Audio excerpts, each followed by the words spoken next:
Hello दोस्तों, आप लोगों का स्वागत है इतिहास की दुनिया 99 पे। दोस्तों, आज मैं आपको बिहार पुलिस एग्ज़ाम में पूछे गए प्रश्न बताऊंगा। 8/3/2020 में ये सारे प्रश्न पूछे गए हैं। तो चलिए हम लोग वीडियो को स्टार्ट करते हैं। 27 नंबर का प्रश्न पिछले वीडियो में मैंने आपको बताया था। अब वहीं से जहाँ से मैंने ख़त्म किया था वहीं से आगे मैं प्रश्नों को स्टार्ट करता हूँ। व्यष्टि अर्थशास्त्र का संबंध है।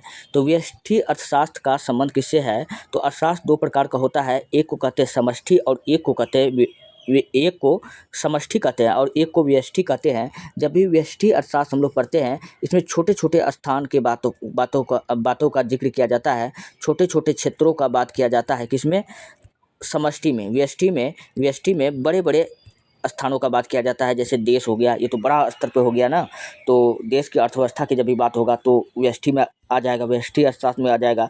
तो यहाँ हम लोग पढ़िए, तो व्यष्टि कह रहा है यानी छोटे छोटे बात होगा। व्यक्तिगत आर्थिक एजेंडों के व्यवहार से, व्यक्तिगत मतलब होता है पर्सनल का बात हो गया तो छोटा चीज़ में आ गया। कोई चीज़ पर्सनल है तो कोई एक आदमी का है, तो यहाँ छोटा का बात हो रहा है तो ये भी ऑप्शन सही हो जाएगा। संपूर्ण अर्थव्यवस्था की समझ से, हाँ, तो यहाँ व्यष्टि और समष्टि दोनों अर्थशास्त्री है, तो ये दोनों हो जाएगा। ए और बी क्या हो जाएगा? दोनों हो जाएगा। ऑप्शन नंबर 3 क्या हो जाएगा? इस प्रश्न का बिल्कुल राइट हो जाएगा। अब मैं जो आपको बताता हूँ आप लोग ध्यान से सुनिए। अर्थव्यवस्था पूछे कितना प्रकार का होता है? तो अर्थव्यवस्था दोस्तों दो प्रकार का होता है। कितना प्रकार का होता है? अर्थव्यवस्था अर्थव्यवस्था अर्थव्यवस्था दो प्रकार का होता है। एक को कहते हैं समष्टि और अगला को हम लोग कहते हैं व्यष्टि। क्या कहते हैं? व्यष्टि। ठीक है। समष्टि अर्थशास्त्र का अगर जनक पूछेगा कि इसका जनक हम लोग किसको कहते हैं, तो इसका जनक हम लोग एडम स्मिथ को कहते हैं। किसको कहते हैं? एडम स्मिथ को कहते हैं। जबकि व्यष्टि का जनक पूछेगा किसको कहते हैं? किन्स को कहते हैं। किसको कहते हैं? किन्स को कहते हैं। ठीक है, आपको यह बात याद रखना होगा। एडम स्मिथ का किताब का नाम पूछेगा तो वेल्थ ऑफ नेशन। क्या नाम है? वेल्थ ऑफ नेशन इनका किताब का नाम है। और एडम स्मिथ को ही हम लोग विश्व में अर्थशास्त्र का पिता कहते हैं। क्या कहते हैं?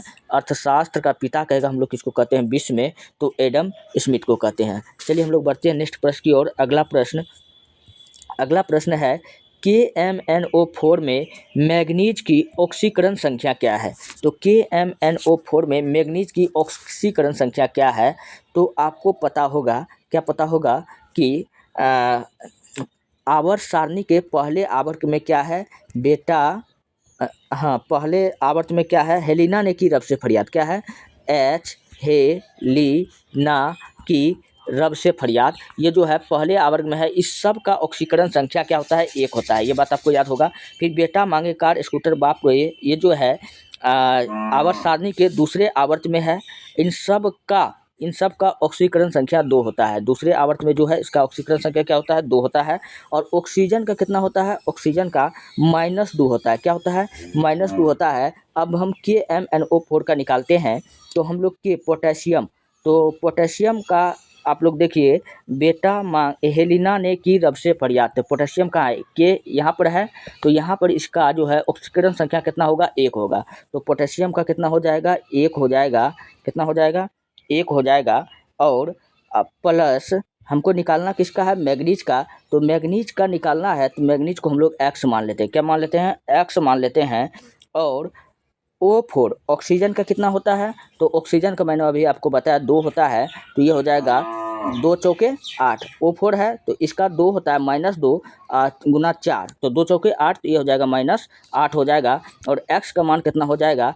8 में से 1 घटा दो, 8 में से 1 घटा दो, 8 में से 1 घट गया तो कितना हो जाएगा? 7 हो जाएगा। क्या आ जाएगा? 7 आ जाएगा।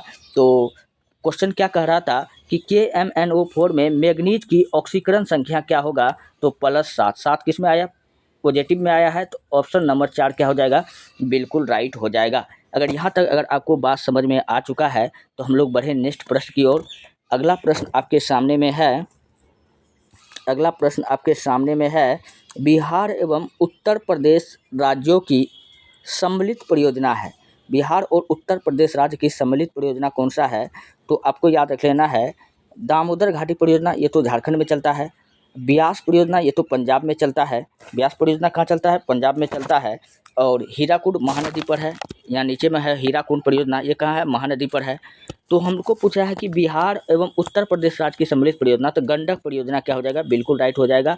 ये बिहार, यूपी और आपको याद रखना नेपाल की सम्मिलित परियोजना है। ये बात आपको याद रखना पड़ेगा, तीनों जगह का नाम याद रख लेना। यहाँ पर तो नेपाल नहीं दिया है, लेकिन ये भी देता तो कोई दिक्कत नहीं है। तो इस प्रश्न का ऑप्शन नंबर 2 क्या हो जाएगा, बिल्कुल राइट हो जाएगा। चलिए, गंडक नदी पर गंडक नदी पर गंडक नदी पर जो बांध है भैंसालोटन, वो कहाँ पड़ता है, बिहार में।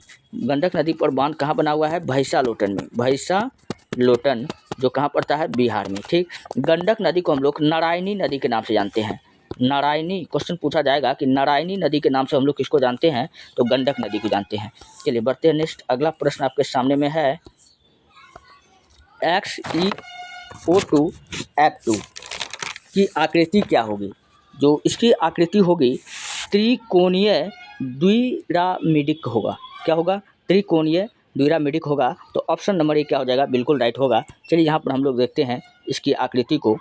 इसकी आकृति यहाँ पर दिया हुआ है, तो आप यहाँ पर देख सकते हैं कि एक कोण इधर इधर इधर, तो त्रिकोणीय है, और इधर से भी है इधर से भी है, तो तो यहाँ पर आप इसका ऑप्शन नंबर क्या हो जाएगा, 1 क्या हो जाएगा, बिल्कुल राइट हो जाएगा, त्रिकोणीय द्विरामिडिक है। चलिए बढ़ते नेक्स्ट, अगला प्रश्न।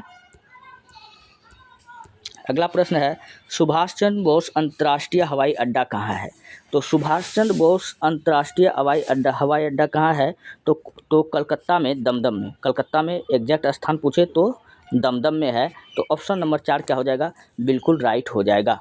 अच्छा, अगर और भी मैं आपको हवाई अड्डा बताता हूँ, JP नारायण हवाई अड्डा, यानी जयप्रकाश नारायण हवाई अड्डा पूछेगा कहाँ है, तो जयप्रकाश नारायण हवाई अड्डा कहाँ है, तो यह जो है पटना में है। कहाँ है, पटना में जयप्रकाश नारायण हवाई अड्डा है। ठीक, फिर इंदिरा गांधी अंतर्राष्ट्रीय हवाई अड्डा, तो IG इंदिरा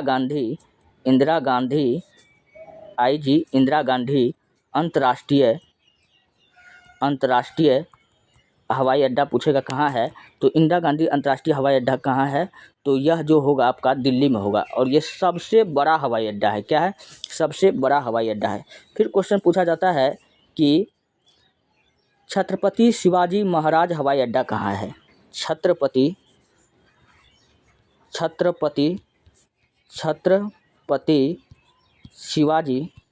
शिवाजी महाराज हवाई अड्डा कहाँ है, तो मुंबई में। राजीव गांधी हवाई अड्डा कहाँ है, तो हैदराबाद में। ये सब आपको याद रखना है। चलिए बढ़ते हैं नेक्स्ट, अगला प्रश्न आपके सामने में है। अगला प्रश्न की ओर हम लोग बढ़ते हैं। 2020 का जो ये फर्स्ट सिटिंग में जो क्वेश्चन पूछा गया था बिहार दरोगा का, काफ़ी हार्ड प्रश्न था। आप देख सकते हो क्वेश्चन का लेवल कितना टफ है। चलिए हम लोग बढ़ते हैं नेक्स्ट, अगला प्रश्न की ओर। भूमिपुत्र शब्द किस समस्या से संबंधित है। तो भूमिपुत्र जो शब्द है, भूमिपुत्र जो शब्द है, इसका मतलब क्या हुआ।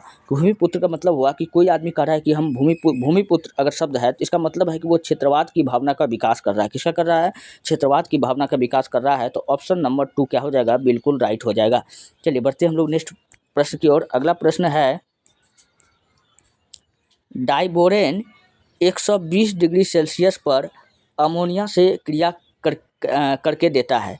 डाइबोरेन को जब हम लोग 120 डिग्री सेल्सियस पर गर्म करते हैं, तो वो अमोनिया के साथ क्रिया करके हमको क्या देता है, यही हमको बताना है। तो चलिए यहाँ पर हम लोग ऑप्शन को देखते हैं। तो ऑप्शन में दिया हुआ है यहाँ पर, तो चलिए हम लोग कर लेते हैं। तो डाइबोरेन का जो सूत्र होता है, क्या होता है, B2, इसका सूत्र क्या होता है, B2H6NH3 डाइबोरेन का यही सूत्र होता है। इसको हम लोग B2H6 प्लस NH3 तो B2H6 क्या होता है, डाइबोरेन का सूत्र होता है। इसको हमने अभी अमोनिया से अभिक्रिया कराया, और इसको हम 120 डिग्री सेंटीग्रेड पर क्या कर दिए, गर्म कर दिए 120 डिग्री सेंटीग्रेड पर। तो ये बन जाएगा B2H6NH3 बन जाएगा। कहाँ ऑप्शन में दिख रहा है, B2H6NH3, B2H6 नहीं, ये 4NH3, 3NH3, 2NH3, option number 1 में दिख रहा है हमको। तो B2H6NH3, ऑप्शन नंबर 1 क्या हो जाएगा, बिल्कुल राइट हो जाएगा। चलिए बढ़ते हम लोग नेक्स्ट प्रश्न की ओर। अगला प्रश्न है, निम्नलिखित विकल्पों में से प्रारंभिक सामंक संग्रह के 3 मूलभूत तरीके क्या है। तो इसका जो 3 मूलभूत तरीका है, पहला है व्यक्तिगत साक्षात्कार, सर्वेक्षण, समूह चर्चाएं, अच्छा 3 पूछ रहा है, तो चलिए यहाँ देख लेते हैं। और टेलीफोन और सरकारी रिपोर्ट, तो ये ऑप्शन जो है बिल्कुल अच्छा तरीक़ा से नहीं दिया हुआ है। 3 पूछ रहा है तो ये सभी होना चाहिए ऑप्शन में, तब ना हम कहते हैं कि हाँ कि यही तीनों होगा। या 5-5 गो दे दिया है, कहीं पर ये ऑप्शन है ही नहीं, तो ये प्रश्न का तरीका ही गलत है। तो चलिए हम लोग बढ़ते हैं नेक्स्ट प्रश्न की ओर। ये प्रश्न गलत है। अगला है, हुक के नियमानुसार कम निरूपण के लिए, हुक के नियम के अनुसार कम निरूपण के लिए क्या होता है? तो कम निरूपण के लिए होता है प्रतिबल जो होता है वो समानुपाती होता है विकृति का। किसका होता है? प्रतिबल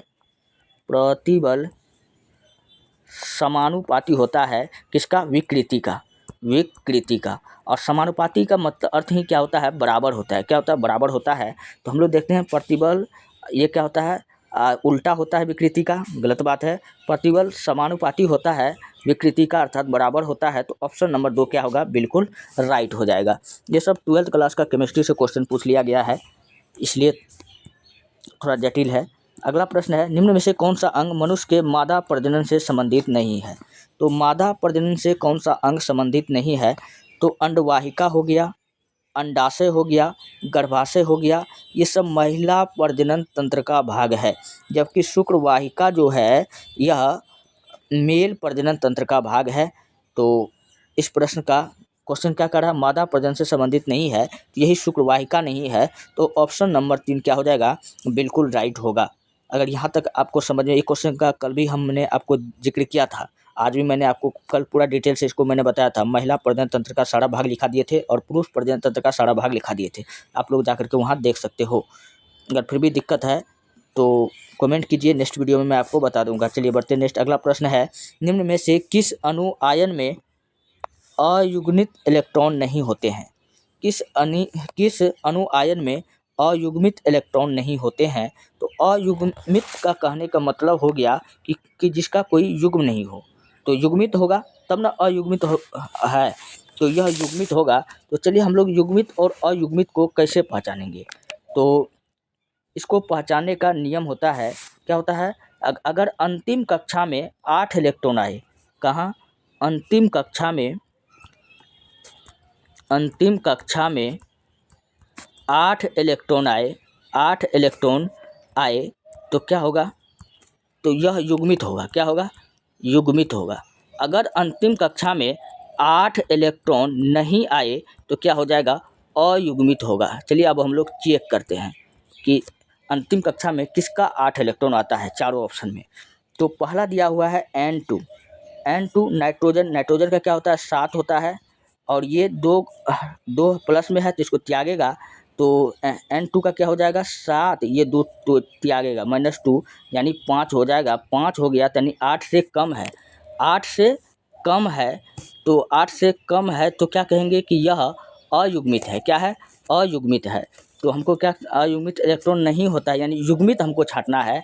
तो अयुग्मित है, तो ये भी ऑप्शन क्या हो जाएगा? गलत हो जाएगा। युग्मित ये भी नहीं है, तो एक्यूरेट 8 आ जाएगा, तो यह युग्मित हो जाएगा। तो ये, और O2 को अगर हम छांटे तो ऑक्सीजन का कितना होता है? 8 होता है। 8 में से 2 गया, 6 आ जाएगा। 8 में से 2 जाएगा, कितना हो जाएगा? 6 हो जाएगा। तो यह भी क्या हो जाएगा? यह अयुग्मित हो जाएगा। लेकिन इसको जब हम छांटते हैं तो O2, तो ये हो जाता है, ऑक्सीजन का 8 होता है और ये 2 क्या है माइनस में है, तो यह प्लस में आ जाएगा। 8 प्लस, हाँ, ये कितना हो जाएगा? 8 प्लस 2 यानी 10 हो जाएगा। तो पहला कक्षा में 2 इलेक्ट्रॉन, उसके बाद में 8 इलेक्ट्रॉन, यानी कि इसका स्टेबल स्थायिता पूरा हुआ है। अगर 8 पूर गया तो क्या हो जाएगा? यह युग्मित हो जाएगा। क्या हो जाएगा? युग्मित हो जाएगा। तो ऑप्शन नंबर 3 क्या हो जाएगा? बिल्कुल राइट होगा। चलिए बढ़ते हैं नेक्स्ट अगला प्रश्न की ओर।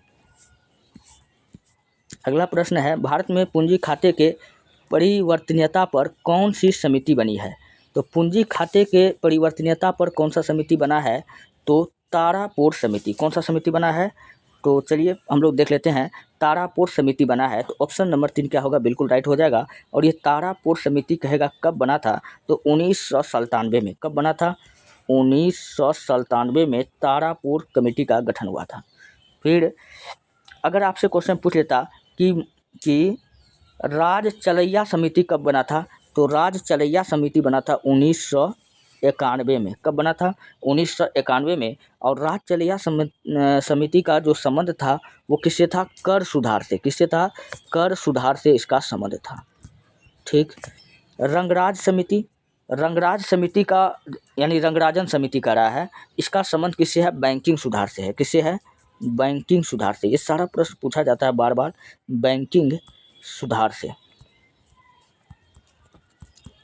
काफ़ी टफ प्रश्न है। आपका कितना नंबर आता है, कितना प्रश्न का आप सवाल जानते थे, आप लोग कमेंट में ज़रूर बताइएगा। और अगला कौन दिया हुआ है? मुखर्जी समिति। तो मुखर्जी समिति का संबंध है महिला प्रजनन से। इसका संबंध किससे है? महिला प्रजनन से। और इसका कहेगा कि कब? तो 1966 में ये समिति बना था। 1966 में गठन हुआ था। चलिए बढ़ते हैं नेक्स्ट। अगला प्रश्न है, टमाटर की कीमत में 25% की वृद्धि होती है और तत्पश्चात 25% की कमी हो जाती है, तो टमाटर की कमी में शुद्ध कमी या वृद्धि दर ज्ञात कीजिए। तो टमाटर के कमी में पहले 25% का क्या हुआ? वृद्धि हुआ। तो चलिए हम लोग यहाँ आपको बताते हैं, यहाँ पर ठीक रहेगा। पहले 25% का क्या हुआ? वृद्धि हुआ। फिर कहता है कि 25% का कमी हुआ, तो -25, 25% का वृद्धि हुआ तो +25, -25, 25% का कमी हुआ तो -25। तो प्लस गुना माइनस क्या होता है? माइनस होता है। और 25 गुना 25 बट्टे कितना हो जाएगा? 100। तो ये कट जाएगा प्लस माइनस। 25 गुना 25 करेंगे तो कितना हो जाएगा? 625 होगा। और ये बट्टे में कितना है? 100। और 625 में जब 100 से भागा देंगे तो ये हो जाएगा 6.25% कमी होगा। क्या होगा? कमी होगा। यानी 6.25% कमी। खोज लीजिए आपका ऑप्शन में कहाँ दिख रहा है। तो चलिए हम लोग ऑप्शन में देखते हैं। 6.25% कमी ऑप्शन नंबर 3 में दिख रहा है। तो इस प्रश्न का राइट आंसर क्या होने वाला है? ऑप्शन नंबर 3 हो जाएगा। 6.25% कमी हो जाएगा। तो ये रहा आज के सवाल। काफ़ी इंपॉर्टेंट सवाल था, काफ़ी जानदार सवाल था। आप लोग देखिए कितना तगड़ा सवाल था। आप लोग को कितना इसमें सवाल बन जाएगा। अगर आपको वीडियो अच्छा लगता है, हेल्पफुल लगता है, तब आप हमारे चैनल को सब्सक्राइब कीजिए और वीडियो को लाइक कीजिए। जितना हो सके अपने दोस्तों को शेयर कीजिए। और रोज़ क्लास का PDF आपका ITIHASKI इतिहास के DUNIYA 99 पर अपलोड होता है। वहाँ से आप PDF ले सकते हैं। मिलते हैं नेक्स्ट वीडियो में। धन्यवाद।